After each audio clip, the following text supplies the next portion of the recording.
I never saw it coming. One moment, I was standing there, my heart racing, begging my husband to tell me this was all a mistake. The next moment, smack. His mother's hand struck my face so hard that my vision blurred, and my head snapped to the side. For a second, everything around me spun. My skin burned, but the real pain wasn't from the slap. It was from the truth. They had planned this. They had been waiting for this moment. My husband didn't flinch. He didn't stop her. He just stood there, watching, as if I was nothing. As if I had never mattered. But what they didn't know was that this wasn't the end of my story. It was just the beginning. My name is Lena Carter, and I am 27 years old. This is the story of how the man I loved betrayed me, how his family humiliated me, and how I was left alone to suffer, only to rise stronger than ever. I met Victor Hale when I was in college in Ravenhill, Texas. He was charming, intelligent, and full of life. From the very first time we spoke, I felt like he saw me in a way no one else did. We spent countless nights studying together, laughing over coffee, and dreaming about our future.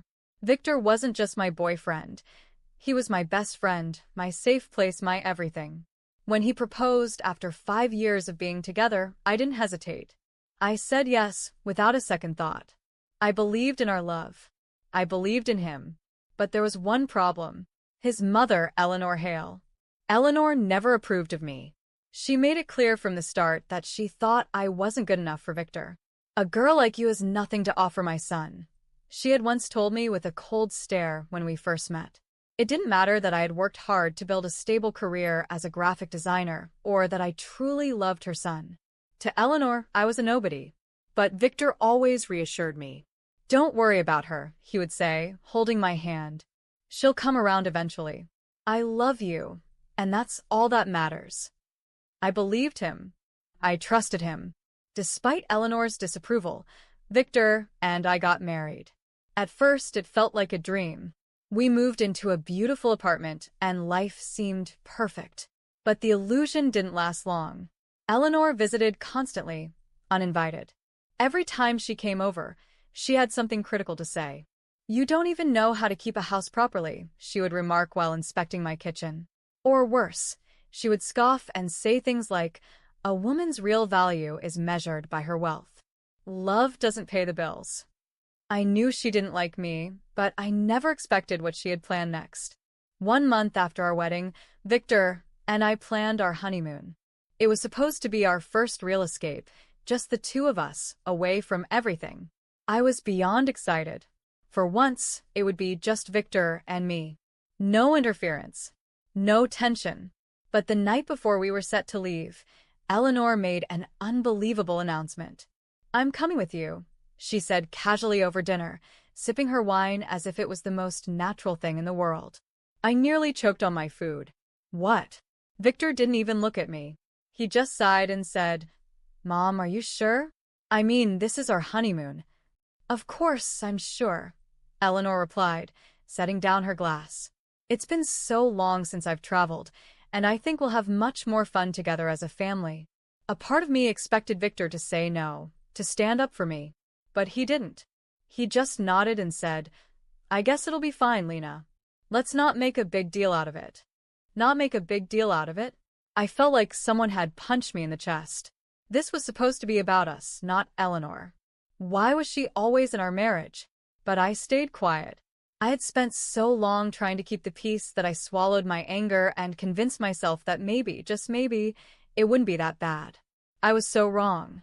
The next morning, we arrived at the airport, and Eleanor was right there with us, smiling, chatting, and acting as if this was her trip. I tried to push down the frustration, telling myself to just get through it. This was Victor's mother. He loved her. I had to be understanding, but something felt off. Victor was acting strange. He kept checking his phone, glancing around nervously. It was unlike him. I frowned.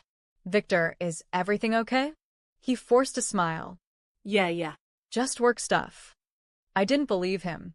And then I saw her. Standing near the airport entrance was a young woman. She was beautiful, effortlessly elegant, and too familiar with my husband's family. Eleanor's eyes lit up the moment she saw her. Sophia, dear. You're here. My heart dropped. Who is Sophia? Eleanor hugged her like an old friend. The woman's eyes flickered to me briefly, uninterested, before she turned to Victor. Finally, we meet in person, she said, her voice smooth, confident. I looked at Victor, my stomach twisting with unease. Victor, I asked slowly, who is she? Before he could answer, Eleanor turned to me, her smile sharp. Lena, this is Sophia Langley, she said with a smirk. She's going to be Victor's new wife. The world stopped. My mind couldn't process what I had just heard. I looked at them. Eleanor's pleased expression, Sophia's knowing smile, Victor's guilty face. No, I whispered, shaking my head. This is a mistake. You're joking, right? Victor didn't say a word. I turned to him, desperation creeping into my voice. Victor, tell me this is a joke. He looked away. I'm sorry, Lena. I staggered back. Sorry? My voice broke. What are you talking about? Eleanor let out a small laugh. Oh, sweetheart, don't act so surprised. Did you really think you were going to stay in this family forever? My chest tightened. My vision blurred. This wasn't happening. This couldn't be happening. Then came the final blow. It means, Eleanor said, relishing my pain, that if Victor doesn't divorce you and marry Sophia, he's out of the family business. No money, no power, nothing. I froze. My husband, the man I loved, the man who had promised to stand by my side, was choosing money over me. Tears burned my eyes. How could you? My voice trembled. How could you do this to me, Victor? Still, he said nothing. I swallowed hard, my whole body shaking. You're really going to throw away 5 years, our entire life together, for this? Victor clenched his jaw, but didn't respond. And then, before I could say another word, Eleanor slapped me. Hard. The sound echoed through the airport. I gasped, my face burning from the force of it. Shut your mouth, she hissed, her eyes cold. You are nothing. You were never good enough for us. I stared at her, stunned, my cheeks stinging. Victor still said nothing. He just stood there, silent, spineless. Eleanor reached into her bag, pulled out a stack of divorce papers, and shoved them into Victor's hands. Sign them, she ordered. I couldn't breathe. I couldn't move. And just like that, without hesitation, Victor took the pen and signed them. Right there. Right in front of me. Sophia stepped closer, resting her hand on Victor's arm, victorious. Come on, darling, she purred. We have a wedding to plan. I felt like I was going to collapse.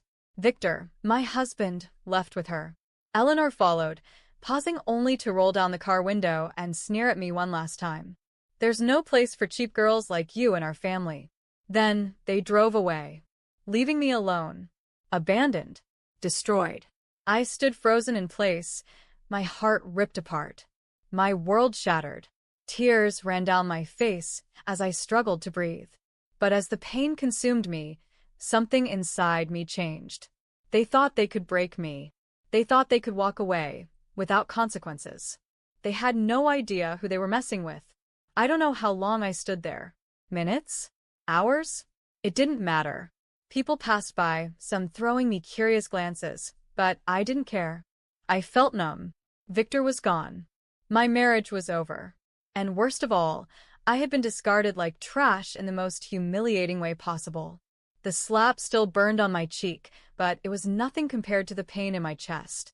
I had loved him, trusted him, built a life with him, and in an instant he had thrown it all away. The reality of what had just happened crashed over me like a tidal wave, and suddenly, my legs gave out. I collapsed onto a nearby bench, burying my face in my hands as silent sobs racked my body. For the first time in my life, I was completely alone. And then, through the haze of my heartbreak, I remembered. Ryan, my brother, my only family. With shaking hands, I pulled out my phone and dialed his number. It rang once, twice, and then, Lena? His voice was sharp with concern. What's wrong? I opened my mouth to speak, but nothing came out. A choked sob escaped instead. Lena, he repeated, his voice hardening. What happened? Are you okay? I inhaled shakily, my voice barely above a whisper. He left me, Ryan.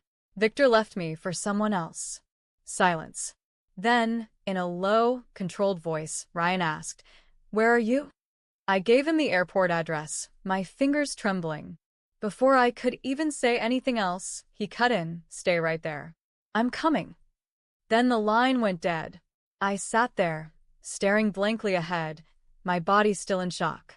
Minutes passed, maybe longer, until I finally saw him, Ryan, pushing through the airport crowd, his face filled with urgency. The moment he reached me, he crouched down, gripping my shoulders. Tell me everything. Through my sobs, I told him how Eleanor had orchestrated the entire thing, how Sophia had been waiting for her chance, how Victor had signed the divorce papers without a second thought. When I finished, Ryan's jaw was clenched so tightly I thought he might break his teeth. His hands curled into fists, his whole body stiff with fury. That bastard, he spat. That absolute bastard. I wiped my face, my voice hollow.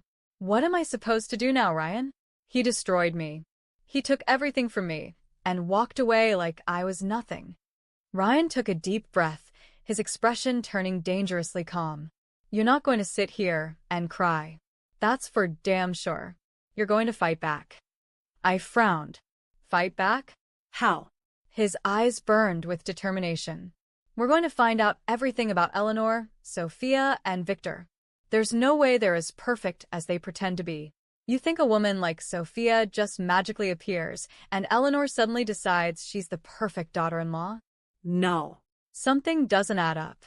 For the first time since this nightmare began, a small spark of hope ignited inside me. He was right. Eleanor had orchestrated this whole thing too perfectly. There had to be something.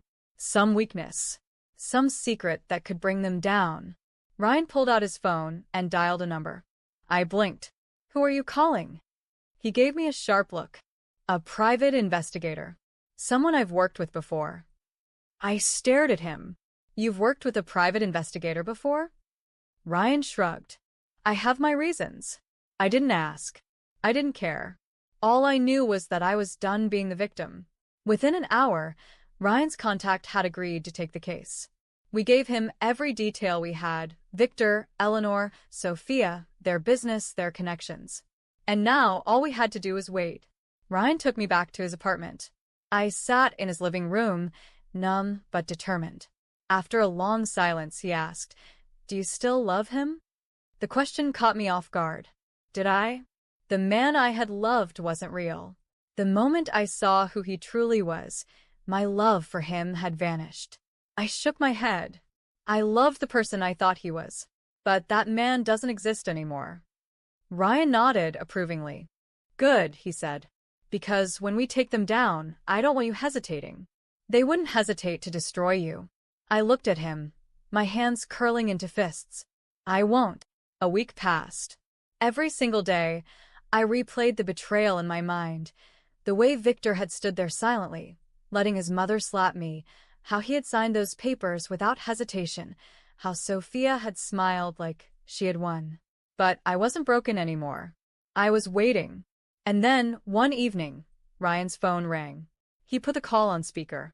The private investigator's voice came through, calm, but laced with something dangerous. I found what you need. My breath caught. Ryan leaned forward. Talk. The investigator cleared his throat. You were right. Eleanor didn't just decide Sophia was the perfect choice for Victor. She had planned this long before Lena even married him. I swallowed hard. How long? A year. Maybe longer. I felt my stomach tighten. She had been waiting this whole time to replace me. The investigator continued. But here's the real bombshell. Eleanor's business? It's built on fraud. Her company has been laundering money through shell corporations for years. And Sophia? She's involved too. Her entire fortune is tied to dirty money. I felt my breath hitch. Ryan's expression darkened. And Victor? There was a pause. Then the investigator said he knew. I stiffened. What? He knew everything. He's been helping them cover up their crimes for years. A chill ran through me. The Victor the first thought I knew, the man I had built a life with, hadn't just betrayed me for another woman. He had been living a lie this entire time. I gripped the armrest of the couch, my hands shaking. That means... Ryan nodded grimly. That means we don't just have leverage. We have the power to destroy them. That night, as I sat in Ryan's apartment, staring at the mountain of evidence spread out on the coffee table, something inside me shifted. I had spent weeks crying, weeks feeling humiliated. Not anymore. I wasn't here to beg for justice.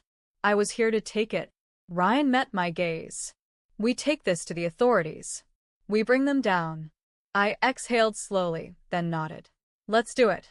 Ryan immediately started making calls. Within hours, we had arranged a meeting with law enforcement. A plan was set in motion. A raid was scheduled. Soon, Eleanor, Victor, and Sophia would have nowhere to run. The morning of the raid, I stood beside Ryan outside a government office, watching as law enforcement finalized their preparations. My heart pounded in my chest, not with fear, not with heartbreak, but with something much stronger. Determination. For weeks, I had been powerless. But today, that ended. Today, Victor, Eleanor, and Sophia would face the consequences of everything they had done. Ryan handed me a cup of coffee. You okay? I nodded, gripping the warm cup. I will be after today. The police had been watching them for days, tracking their movements. Their main illegal dealings were handled in a private warehouse just outside the city. That's where the authorities planned to take them down. Ryan and I were stationed at a safe distance, watching. The tension in the air was thick. My fingers tightened around my coffee cup as I saw a sleek black car pull up outside the warehouse. Even from where I stood, I recognized them. Eleanor. Sophia. Victor. Sophia strutted ahead, her designer heels clicking against the pavement, while Eleanor whispered something to her. Victor trailed behind them, looking nervous. They have no idea what's coming. Ryan muttered beside me. You ready? I didn't answer. I just watched. The warehouse door shut behind them. Seconds later, the police moved in. Sirens blared. Officers stormed inside, their weapons drawn, surrounding them before they could even react. Through the surveillance feed on a nearby monitor, I saw everything. Eleanor's face turned pale with shock. Sophia froze in place, her lips parting in disbelief. And Victor? He panicked. The officers shouted commands, forcing them to the ground. Eleanor tried to argue, but she was in handcuffs within seconds. Sophia screamed in protest. Victor looked terrified. For the first time since he had betrayed me, he was powerless. And for the first time in weeks, I felt free. Hours later, Ryan and I were at the police station, providing statements. I stared through the glass window separating me from the holding cells. Eleanor sat stiffly, her face expressionless. Sophia paced back and forth, cursing under her breath. And Victor? He sat with his head in his hands. A police officer approached me. Would you like to speak with them before the trial? I hesitated. Then I nodded. I wanted to look them in the eyes, one last time. Ryan gave me a warning look. Don't let them get to you. I took a deep breath and walked inside. As I stepped into the holding cell, the air felt heavy with tension. The moment Victor saw me, he stood up, his eyes wild with desperation. Lena, he breathed. You did this. I crossed my arms, my voice steady. No, Victor. You did this to yourself. His face twisted in frustration. You don't understand. Eleanor forced me into everything. I had no choice. I let out a short, bitter laugh. No choice. I took a step closer. That's funny, because I remember you having a choice the day you signed those divorce papers and left me standing alone in an airport. He flinched. I held his gaze. You didn't just betray me, Victor. You sold your soul. And now you're paying for it. Victor ran a hand through his hair, looking frantic. I can fix this, he muttered. We can start over. Please, Lena. You don't understand what's going to happen to me in here. I stared at him. I felt nothing. Not love. Not anger. Not even pity. I had spent weeks mourning the man I thought I had married. But that man never existed. I turned toward the door. Good luck, Victor. I glanced back at him one last time. You're going to need it. And then I walked away. I didn't speak to Eleanor. She had made it clear long ago that she saw me as nothing. And now, she was nothing to me. Sophia sat in the corner of the cell, arms crossed, no longer smiling. There was no point in talking to her either. She had gotten what she wanted for a little while. But now, her perfect life had crumbled. I turned and left. The courtroom was packed on the day of the trial. Reporters, former business associates, employees who had once admired Eleanor's empire. Now, they were all here to watch it crumble. I sat beside Ryan as the charges were read. Fraud, money laundering, conspiracy. One by one, the evidence was presented. Bank records, surveillance footage, messages intercepted.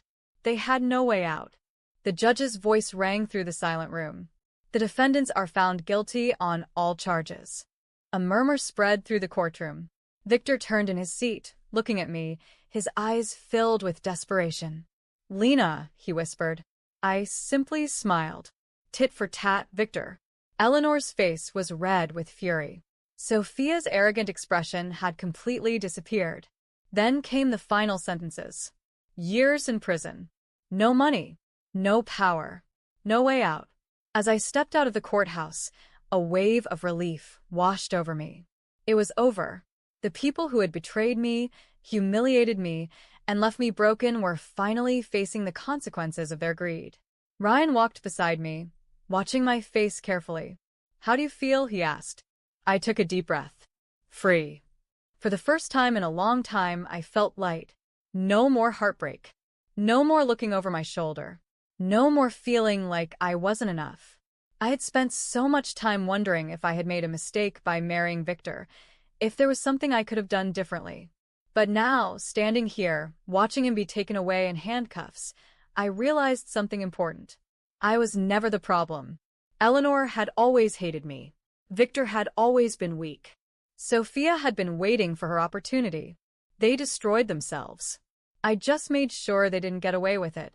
A few weeks later, my life slowly started falling back into place. I moved into my own apartment, one that belonged to me and no one else.